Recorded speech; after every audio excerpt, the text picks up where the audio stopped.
एक तरफ़ कैंसर में मुब्तला निगर सुमीत कुमार बेहद समाज के अणगणियूं मयारूं ॾींदे सिसकी आख़िरी हिॾकी ॾेई अब्दी निंड सुम्ही पियो आहे त वरी ॿिए तरफ़ साॻे ई शहर खानगढ़ जो पोरियत मोहरम मीराणी बि साॻे ई कैंसर जे मर्ज़ में मुब्तला थी ज़िंदगीअ मौज जंग विड़ी रहियो आहे, पर संदसि केर बेसार लहण वारो न आहे। खानगढ़ वासी ही पोरियत मोहरम मीराणी जेको 5 ॿारनि जो पीउ आहे, पर गुरबत मुफ़लसी तोड़े मूज़ी मर्ज़ संदसि घर भातियुनि खे फाका कशी कटण ते मजबूर करे छॾियो आहे ऐं गॾोगॾु हुन जे घर में मायूसी जो आलम हर वक़्तु रक़्स कंदो रहे थो। मोहरम मीराणी मुंहुं जे कैंसर में मुब्तला थियण बाद पंहिंजे वस आहेर त इलाज करायो आहे, पर कंहिं वॾी अस्पताल वञण संदसि वस जी ॻाल्हि न आहे। तंहिं करे हू कंहिं मसीहा जे इंतज़ार में हिकु खट ते पयल आहे जंहिं जे उन कमज़ोर जिस्म संदसि ॿुढड़ी अमड़ जो जीव झोरे विधो आहे।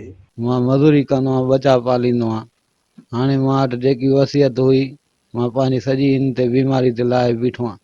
उते मां हे पूर्णिमा खे जीअं निकिती त मां वटि पैसो जेको पा हुयो मां पंहिंजो लॻाए छॾियो आहे सॼो कुझु। इलाज वास्ते मुंहिंजी वहार करनि मुंहिंजे बचिड़े जी ला बचिड़ा नंढड़ा अथसि।